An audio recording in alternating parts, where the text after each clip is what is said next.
is this like new to most of you? So new. Okay, cool. I'll go as fast as I can, but I'm recording. Yeah. I'll go as fast as I can. Are you guys okay staying a little late if it goes past? This is probably what a lot of you will be using, especially for like annotations and stuff. So this is a good way to deal with all of your 2D stuff, the first thing I'm going to show you. So this is just like a flat render. And I'm going to show you how you can kind of do a video fly-through of something flat like this and add an annotation as you go. So I've created a new composition here. And I've plopped in this render. It's just sitting there. And to make a camera in After Effects, you make your layers all down here. You say new camera. But the camera alone is super hard to like orientate and move around. So I have a good workaround for that. I just use the default settings. I don't deal with the focal length and stuff like that. If you create another layer, that's a null object. That's how we're going to control the camera, is through this nothing layer. And if you take this little swirly here of the camera and you drag it over to the null object, it connects those two. So now the null is a parent for the camera. So if it worked, when I move around the null, it should move around the camera. So I'm moving just this thing, and it's moving where the camera is. And the other thing you have to do is you have to make this null in 3D, which is this little cube right here. So once I put that on, it kind of gets this XYZ axis plane. And so when I move this around, it pans the camera, and there's also the Z is kind of pointing straight at you. But if you grab that, that's how you'll zoom. So that's controlling our camera, but we haven't actually done anything yet. So we're controlling it through this null layer here. If you go into transformation, it's got these little stopwatches on the side. That's how you control when animations start and stop. And so like if I change the position right now of something, since the little stopwatch isn't clicked, it's just not going to do anything. So if, let's say at the beginning, I want my position right now to be the position. So I click on it and this little diamond will show up. And let's say by 2 seconds in, I want the position of my null object, aka the camera, to move over to this guy and be zoomed in. And you'll see I'm kind of creating, you see that dotted line path? That's the camera path between 0 seconds and 2 seconds. So it's flying along that. And you can even, I think, go in and toggle this like it's a vector. So you can make up your path that way, and the camera will just follow along that path. And then let's say we want it to stay that way for another 4 seconds. We don't want any settings to change, so you just click this little diamond here, and then it kind of makes it stay. There's no change between there and there. There's a change between there and there, but not between this one and the next one. And then let's say another 2 seconds, we want it to pan again. So as soon as we start moving it, zoom in, then it creates another diamond there. So now that'll be the next transition. So that's kind of basically, I've moved the screen once.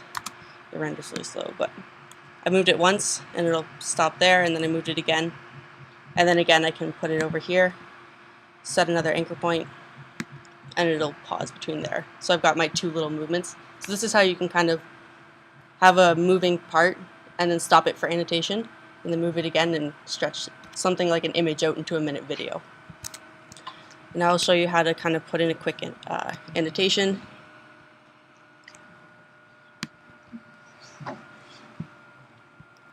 So this is just something I made in Illustrator, and I just saved it as a PNG and I threw it in. So you can do the same things. We want to control like the position, or I guess the opacity of it. So we want it to be at 0 until it stops for this guy. So it's going to be at 0 and you're going to turn it on. So we get that keyframe comes up, and then within a small amount of time we want it to get up to 100%. We want it to be here. And then if you want it to fade out again, same thing, you click the little diamond, it stays at 100%, and then shortly after it goes down to 0. So this will give it a fade in and fade out effect. And you can do the exact same thing with like the scale. So we want that to be the scale, but here we want the scale to go down to 0. Oh, that's not 0. So if we toggle this to, I can click it on 0. So now it'll scale up between 0 and whatever my pole is. Same thing here. Click. And then scale down to 0.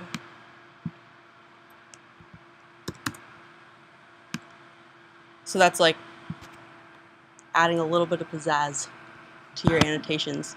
And then easy enough with these keyframes, you can copy them. So if I copied those and I added in another layer,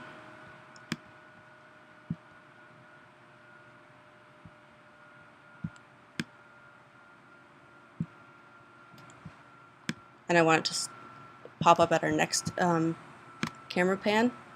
So that guy comes in and out, and then we stop at these, wherever that stops. And if I open it up, it'll start wherever my little cursor is, and I can paste it, and then I've pasted in the same animation, except it's over there. So I took this scale and opacity change, and I applied it to this one. So I can just copy and paste that to all my annotations and just like fly through the rest of it.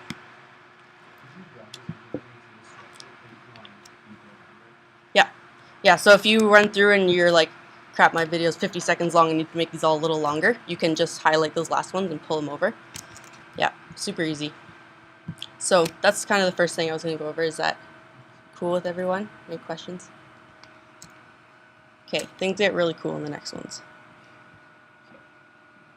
Alright. This is the cool project. So this is what Brett just exported, his fly-through render. So I just took a small section of that and I put it in here.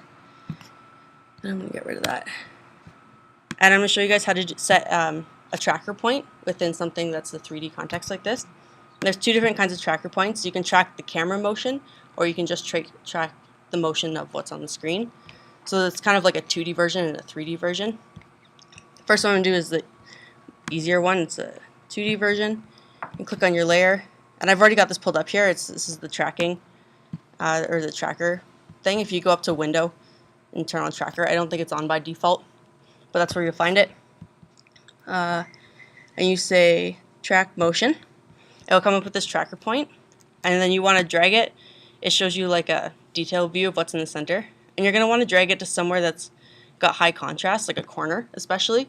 If you do it on a high contrast line, it kind of gets lost and it'll kind of do this. But if you put it on a corner, it's got somewhere to anchor to, and it'll follow that corner around. So I'm going to do it at like the intersection of these three things. I don't know why my center's over there. And then next thing you do is you get a target. So let's say this is my annotation. Throw that in. If I double click on it, it comes up in its own window, and that's where I can change where the center point is. So I want the center point to be down there. That's where it's going to reference to. Close that. You can see my center point's down there now. And if I go back to this is what I started before. The target is what's going to be linked pretty much to this tracking part. So it's going to automatically pick box 2 because that's the only other thing in my composition right now. But if you had other things, this is where you'd pick it. Say OK. And then you have to push this little play button, and it'll analyze as far as you want. So you let it play for as long as you want this annotation to be there, and it'll work its hardest to follow it.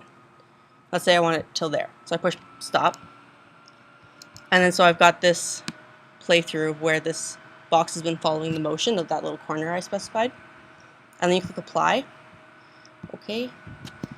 And then this is just like, it's flat. It's going to stay the same scale, same size, same orientation, but it's just going to be stuck to that point. So when you follow it through, see, it kind of looks like it's scaling because the context around it's scaling, but it's just staying the same size and just following that. So that's like a super easy way to annotate if you're going through a fly-through, to have like callouts to materials or effects or whatever you want to point out. That's pretty much for that one. Then I've got one more thing I'm going to go over. Is that? Yeah, the exact same things. Like you've kind of under your options, once you open up, like this is my box, it still has that transformation thing, so you can change the opacity, you can change when it appears and not, and you can like make it do flips or do whatever you want. Yeah, same thing as the other ones. That good? Okay, this one's a really cool one. This is the same thing, but it's in 3D, so it'll actually map to the surface, and it'll pan with it, and it'll scale with your model. So this is kind of like the better version of what I just did. And it's very similar, except that instead of we clicked track motion last time, this time we want to say track camera. And when you do that, you have to make sure that your video file is the exact same size as the composition, or else it'll fail.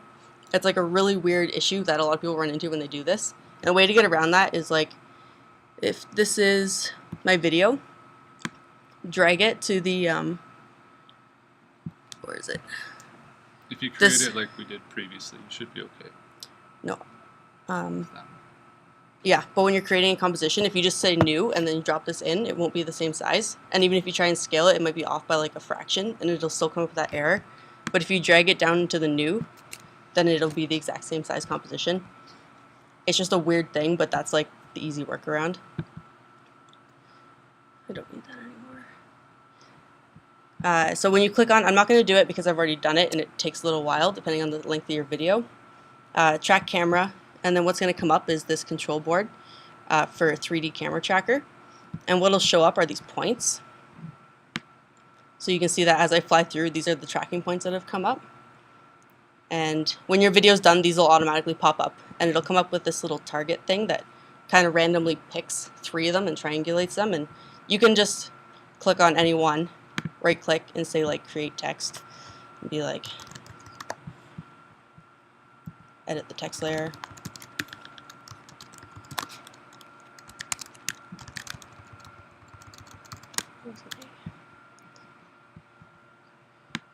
And then that'll just track to wherever that target was.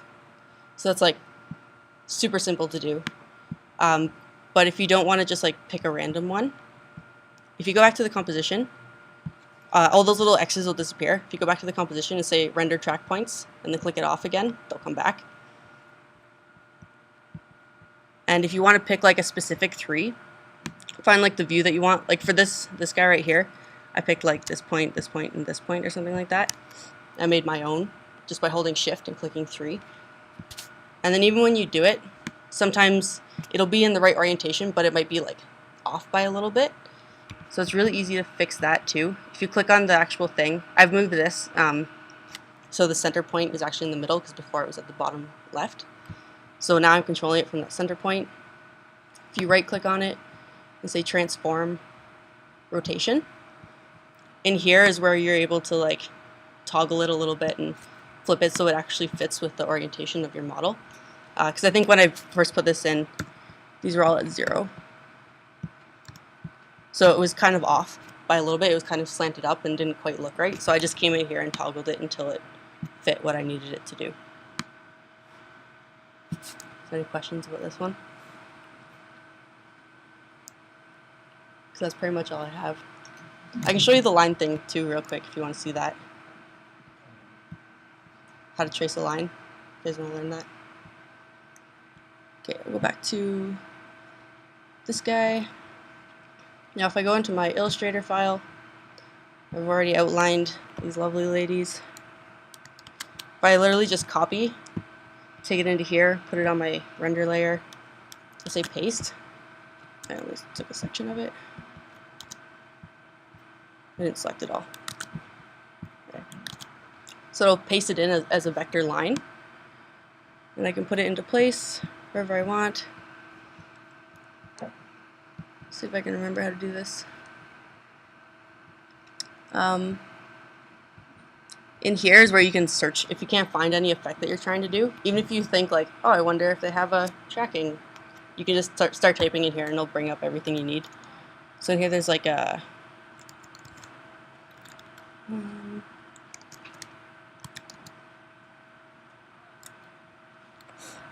forget what it's called now. Yeah, there we go.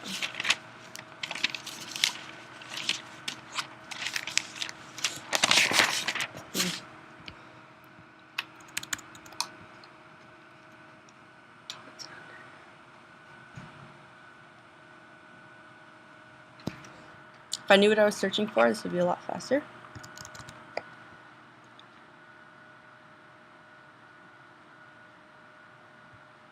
Okay, I'm going to Google it. There's also a lot of like YouTube videos for After Effects. It's a super easy thing to look up, even the littlest things that you can't figure out.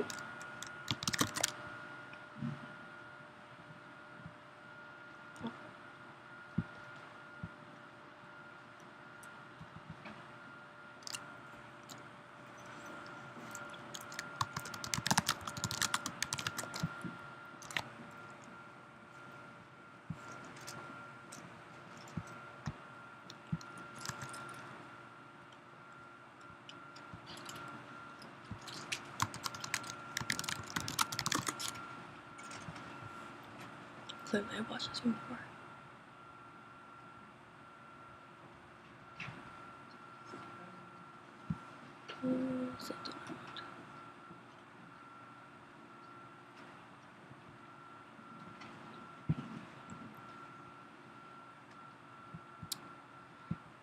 Anyways, there's a command for it.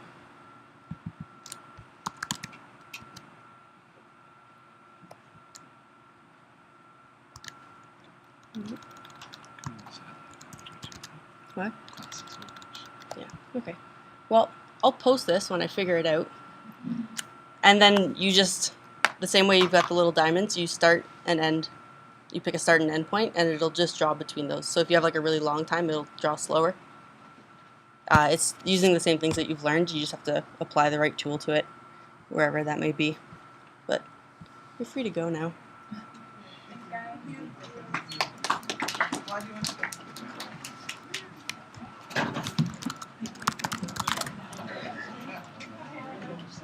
I watched that other video and it didn't help at all. That was such a cram. And da, da, da, da, da. Only 5 minutes over. Why can't someone just tell me what the command is? So we'll just go with, I guess, Matt will post tutorial 1. I'll go 2, and you want to go 3? Sure. Cool. Got it. What is that command called?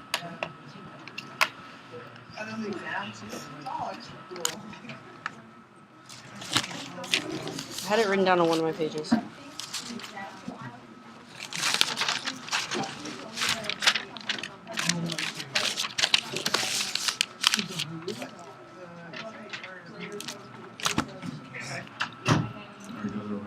Okay. So I might be leaving early tonight, so Alright. good job, I think that went well. You're still recording? For our cram, I am. Oh, thank you. That's sweet. I want to see. This is a little big. Ouch.